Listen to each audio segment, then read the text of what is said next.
Cycle పోయి రకరకాల వ్యవసాయ కొడుకు కష్టాలు పడద్దు నా లెక్కన ఉన్నత స్థాయిలో బతకాలని చెప్పేసి తల్లిదండ్రులు వాళ్ళను దోస్తాన్ల పేరుతోటి బర్త్డే పార్టీల పేరుతోటి కనకరెడ్డి రెట్ట చేస్తాడు. ఇప్పుడు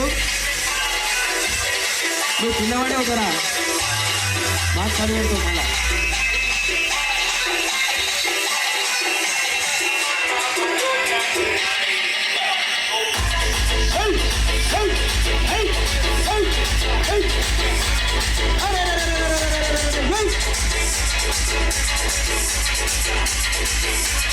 వెరీ గుడ్. మీ పిల్లలు కూడా పెద్ద బాగా చేస్తారు అంటే పిల్లలు కూడా బాగానే చేస్తారు.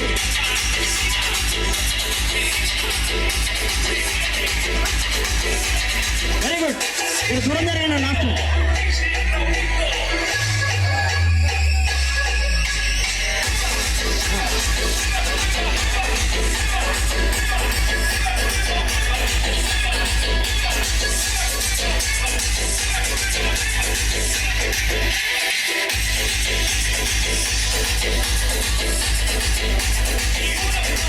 కనుక మనకి డ్రగ్స్ మళ్ళా గంజాయి డ్రగ్స్ అట్లాంటి పదార్థాలు అవి దొరకకపోతే వాడు సైకో లెక్క మారి పిచ్చోడు అయిపోయి వాడు ఎటుపోతుండో తెలుస్తలేదు, ఏం మాట్లాడుతుండో తెలుస్తలేదు, వాడు ఆగం చేస్తుండు, ఇంట్లో పిల్లల్ని కొట్టుడు పిల్లాన్ని కొట్టుడు తోవ పట్టుకొని ఉరుకుతుంటే కూడా వాడు మళ్ళీ ఇంటికి వస్తాడా రాడా అనేటువంటి పరిస్థితిలో వాళ్ళు మొత్తం మైండ్ ఆబ్సెంట్ అయిపోయి ఆగమాగం చేస్తూ ఉంటే తీసుకుపోయి హాస్పిటల్లో అడ్మిట్ చేస్తే ఒక్కొక్కసారి వారం రోజులు 10 రోజుల తర్వాత కూడా మళ్ళీ తిరిగి యథాస్థితికి వచ్చేటువంటి పరిస్థితి లేదు. అట్లాంటివన్నీ దృష్టికి వచ్చినాయి కాబట్టి దీన్ని ఎవరో ఒకరు పట్టించుకోవాలి. ఈ డ్రగ్స్ను బాబోయే ఉండాలి అందరూ. అయిపోయిన తర్వాత మనకు అరటిపళ్ళు, నీ పేరేం ప్రభావం, పిల్లలు వాళ్ళ తల్లిదండ్రులు ఏం చేస్తారంటే ఎంతో కష్టపడి కూలి పని చేసి నాలి పని చేసి ఆటోలు నడిపి కైకిలు పోయి రకరకాల వ్యవసాయంలో కష్టపడి మా పిల్లలు మంచిగా బతకాలి, నా లెక్క నా కొడుకు కష్టాలు పడద్దు, నా లెక్క నా కొడుకు చదువు రాకుండా కావద్దు, వాడు మంచిగా ఉద్యోగం సంపాదించాలి, ఉన్నత స్థాయిలో బతకాలని చెప్పేసి తల్లిదండ్రులు వాళ్ళను పైసలు కట్టి హాస్టల్లోనో లేకపోతే సిద్దిపేట ఇక్కడ బస్ ఎక్కితే సిద్దిపేటలో దిగుతారు కాబట్టి సిద్దిపేటలోనో హైదరాబాద్లో ఉంచి చదివిపిస్తుంటారు. మనం ఏమనుకుంటాం, వీడు ఉండి వాడు మంచిగా చదువుకుంటున్నాడు నా కొడుకు, రోజు సాయంత్రం కాగానే ఒకసారి ఫోన్ చేస్తున్నాడు, అప్పుడప్పుడు ఇంటికి వచ్చిపోతున్నాడు, వచ్చినప్పుడల్లా ఈ ఫీజు కట్టాలి ఆ ఫీజు కట్టాలని ఒక 5,000 రూపాయలు మళ్ళీ తీసుకుపోతున్నాడు అని చెప్పేసి మనం అనుకుంటాం. ఆ బయటికి పోయిన తర్వాత వాడు రకరకాల దోస్తాన్ల పేరుతోటి బర్త్డే పార్టీల పేరుతోటి లేకపోతే శనివారం తర్వాత ఆదివారం వస్తుంది, దాన్ని వీకెండ్ అంటారు. ఆ వీకెండ్ పేరుతోటి ఆ దోస్తులలో ఎవడో ఒకడు వానికి ఆ డ్రగ్స్ ఆ మత్తు పదార్థాలు అలవాటు ఉంటే ఏం కాదురా భయ్ ఒక్కసారి చూడని చెప్పేసి వీనికి కూడా జరంత అలవాటు చేస్తాడు. వీడు ఫస్ట్ ఎంజాయ్ కోసం అది ఎట్లుంటుందో చూద్దామని చెప్పేసి నాలుకకి రాసుకుంటాడు. ఫస్ట్ మంచిగా అనిపించదు, అది సెకండ్ రోజు మంచిగా అనిపించకపోయినా సరే నేను ఏదో రాసుకున్నావు కదరా భయ్ అది తెచ్చిన వాళ్ళు జరంత ఒకసారి మళ్ళీ ఒకసారి ట్రై చేస్తా అని చెప్పేసి మళ్ళీ ట్రై చేస్తాడు వాడు. దాని తర్వాత 2వ రోజు 3వ రోజు అలవాటు అయిన తర్వాత 4వ రోజు వానికి మంచిగా నెత్తికి కైపుగా ఉంటుంది, వాడు మంచిగా ఎంత మజా ఉంటుందంటే అంత మజా ఉంటుంది. మందు తాగిన దానికంటే ఫుల్ బాటిల్ తాగిన దానికంటే ఒక చిటికెడు నాలుకకి రాసుకుంటుంది. చాలా అద్భుతమైనటువంటి మత్తును నెత్తికెక్కిస్తుంది. ప్రపంచం అంతా వాడే రాగైనట్టుగా వానికి ఎవడు ఎదురు లేనట్టుగా వాడు ప్రవర్తించేటువంటి అవకాశం ఉంటుంది. అది అలవాటు అయిన తర్వాత దాన్ని మాన్పించడం అనేది ఇక భగవంతుని తరం కూడా కాదు. అట్లాంటి ప్రమాదకర స్థితికి పోయిన తర్వాత వానికి ఆ డ్రగ్స్ ఫస్ట్ ఫ్రీగా వస్తుంది, దాని తర్వాత డబ్బులు పెట్టి కొనాల్సి వస్తుంది. అది కొందామంటే ఆ పిల్లల దగ్గర డబ్బులు ఉన్నాయి, తర్వాత ఇళ్ళ కాడికి వచ్చి మన తల్లిదండ్రులనే ఇబ్బంది పెడతా ఉంటారు. తల్లిదండ్రులు డబ్బులు ఇవ్వకపోతే మీద పడి కొట్టి అవసరమైన ఇంట్లో బోకలు కూడా అమ్ముకొని అది ఆ డ్రగ్స్ కొని దానికి బానిస అయ్యేటువంటి ప్రమాదం ఉంటుంది. కాబట్టి కొంత మార్చాలి. ఫిజికల్ సెల్ ఫోన్లతోటి టీవీలతోటి పిల్లలందరూ కూడా కొండాపూర్లో ఒక 1/2 కిలోమీటర్ కూడా పరిగెత్తలేదు, కళ్ళు తిరిగి ఉత్తనే పడిపోయిందని. అంటే ఒక్కొక్కసారి పిల్లలు అంటే 5 కిలోమీటర్లు 10 కిలోమీటర్లు ఉరికిన పొద్దుంతా ఆట ఆడినా కూడా గట్టికుండేటువంటి పిల్లలు ఒక 4 అడుగులు వేస్తే కళ్ళు తిరిగి పడిపోయేటువంటి పరిస్థితి ఏర్పడ్డది. కాబట్టి వాళ్ళకి ఫిజికల్ ఫిట్నెస్ ఇచ్చి డ్రగ్స్ కు దూరంగా ఉంచాలని ఈ కార్యక్రమాన్ని మనం నిర్వహిస్తా ఉన్నాం. ఈ కార్యక్రమానికి చాలా మంది అతిథులు వివిధ గ్రామాల నుంచి పెద్ద పెద్ద స్థాయిలో పనిచేసిన వాళ్ళు వచ్చారు. కాబట్టి వాళ్ళ సందేశాలు వాళ్ళ మాటలు విని మన గ్రామంలో ఇక ముందు డ్రగ్స్ పొరపాటున కూడా అలవాటు కానీ ఎవడన్నా అనుమానం వచ్చి అలవాటు చేసినా కూడా మన కౌన్సిలింగ్ పేరుతోటి పెద్ద మనుషులకు చెప్పడమా, పోలీసులకు చెప్పడమా, లేకపోతే మాట్లాడే వాళ్ళ దృష్టికి తీసుకురావడమా చెయ్యాలని చెప్పేసి తెలియజేస్తూ కార్యక్రమంలో మొదటగా ఈ యొక్క కార్యక్రమాన్ని యువకులు అనుకుంటే సాయించే లేదు. సాయిరెడ్డి కానీ వారి యువకులు పేరు అందరి పేర్లు నాకు నోటికి లేవు కనుక దాన్ని మన్నించాలి. మీరు అందరూ అందే యువకులకు అందరికి పేరు మా తమ్ముళ్లకు అందరికీ నమస్సుమాన్ని తెలియజేస్తూ మానవుడు సాధించండి అంటే ఏమి లేదు. అనుకుంటే ఏదైనా సాధించవచ్చు. మా సంకల్పం గొప్పగా ఉండాలి, ఆత్మవిశ్వాసం గొప్పగా ఉండాలి, ఏ పైన సాధిస్తాం. మీరు మాత్రం అందే యువకులు పట్టుదల కమాన మన గ్రామంలో డ్రగ్ కానీ మత్తు పదార్థాల యువత బారిన పడకుండా చాలా జాగ్రత్తగా కాపాడుకున్న సమాజాన్ని కాపాడాలి. మన దేశంలో ఏ దేశంలో యువత పరిశ్రమ ఉంటుందో ఆ దేశం అన్ని రంగాల్లో ముందుకు పోతుంది. మరి ఈనాడు యువత ప్రగతిదారి పోతా ఉన్నది. ఈ సమాజానికి మంచిది కాదు, ఇది భారతదేశానికి మంచిది కాదు, తెలంగాణ రాష్ట్రానికి మంచిది కాదు, మన మిడిదొడ్డి మండలానికి మంచిది కాదు. కనుక తప్పకుండా దీన్ని నివారించాల్సిన బాధ్యత మనందరి యువకులపై ఉందని చెప్పి కూడా నేను సందర్భంగా తెలియజేస్తా ఉన్నాను.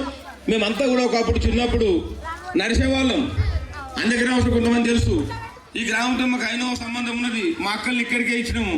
నేను భూమిపాలకి వెళ్ళి మొదలు పెడితే మోతే కాసరవాద మిడ్డోడి మీకు అందరూ నడుచుకుంటూ వస్తుంటాం. మేము ఇప్పుడు నడుస్తున్నామా? నడుస్తలేము. కాబట్టి మీరు అందరూ కూడా పొద్దున్నే ఫిట్నెస్ పెంచుకోవాలంటే రన్ చేయాలి, యోగా చేయాలి, వ్యాయామం చేయాలి. యువకులు చిన్నపిల్లలకు చదువు నుంచి నేర్పియాలి.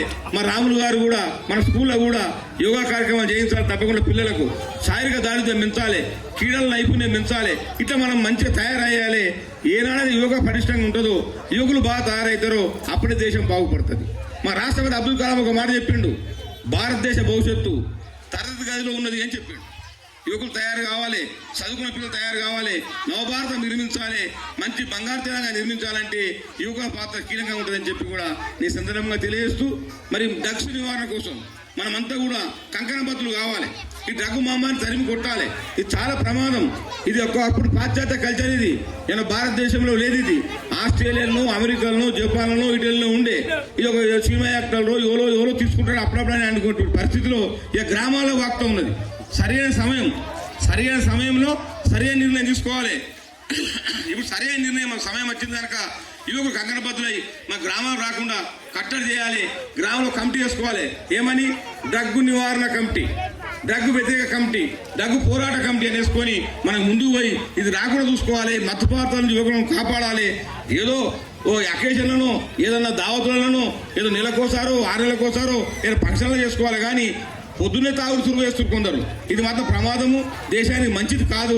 దీని నుంచి మనం యువతను కాపాడుకోవాలి, దేశాన్ని కాపాడుకోవాలి. మీరంతా కార్యోన్ముఖులు అని చెప్పి నేను కోరుతా ఉన్నాను.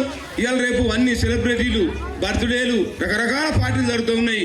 దీంతో యువత పిడదారి పడుతుంది. కనుక దీన్ని కాపాడుకొని మన భారతదేశాన్ని కాపాడుకోవాలి, తెలంగాణ కాపాడుకోవాలి, ముందుకు పోవాలని చెప్పి అందే గ్రామం నుంచే రోల్ మోడల్ కావాలి. అందరూ చూసుకోపోయి యువకులు బాగా పనిచేస్తూ ఉన్నారు, అట్లా మనం చేయాలని చెప్పి ఇంకో గ్రామానికి ఆదర్శంగా ఉండాలని చెప్పి తయారు కావాలని చెప్పి కోరుకుంటూ ఈ అవకాశం ఇచ్చి మీరందరూ కూడా నీ ప్రాణాన్ని తీసేస్తాం అని చెప్పేసి తుపాకును వెంటాడిన నాకు ప్రజా ఉద్యమాలే ముఖ్యం తప్ప ఈ ప్రాణాలు ముఖ్యం కాదని చెప్పేసి సిద్దిపేట ఈ ప్రాంత చుట్టుముట్టు ఎన్నో ఉద్యమాలు నడిపినటువంటి ఉద్యమకారుడు, ప్రస్తుతానికి కూడా బీఆర్ఎస్ పార్టీలో ఉన్నప్పటికీ కూడా, పార్టీ పని ఉన్నప్పటికీ కూడా ప్రజలు ముఖ్యమంటూ ప్రజా ఉద్యమ నాయకునిగా ఈ ప్రాంతంలో ఉంటున్నటువంటి పోచపోయిన శ్రీహరి యాదవ్ గారిని మా యువకులను ఉద్దేశించి యువకులను మార్గదర్శనం చేయాల్సిందిగా. వాటి వాడకాన్ని తుదముట్టించడానికి మరియు మాదక ద్రవ్యాలు లేని సమాజాన్ని నిర్మించుటకు మా వంతు కృషి చేస్తాము. మాదక ద్రవ్యాల వాడకానికి దూరంగా ఉంటాము. మా మిత్ర మండలిలో ఎవరికైనా ఈ అలవాటు ఉంటే ఈ అలవాటు నుండి దూరం చేసడానికి మా ప్రయత్నం చేస్తాము. సమాజంలో మాదక ద్రవ్యాల వ్యతిరేక అవగాహనను పెంచుతాము. యువతను ఆరోగ్యకరమైన జీవితాలకు ప్రోత్సహించడానికి కృషి చేస్తాము. న్యాయపాలన వ్యవస్థను, చట్టాలను గౌరవిస్తూ మాదక ద్రవ్యాల వ్యతిరేక పోరులో మేము భాగస్వాములవుతాం. మేము మాదక ద్రవ్యాలకు వ్యతిరేకంగా చెడు అని చెప్పే ఆరోగ్యవంతమైన, శక్తివంతమైన భవిష్యత్తును నిర్మించడానికి అంకితమవుతాము. జై హింద్, జై Bharat. Thank you Kanakaraj sir. ఇక ప్రతిజ్ఞ చేసినాం, ఇయ్యాలటి నుంచి ఎవరైనా కూడా మత్తు పదార్థాల జోలికి, డ్రగ్స్ గంజాయి జోలికి అవకాశం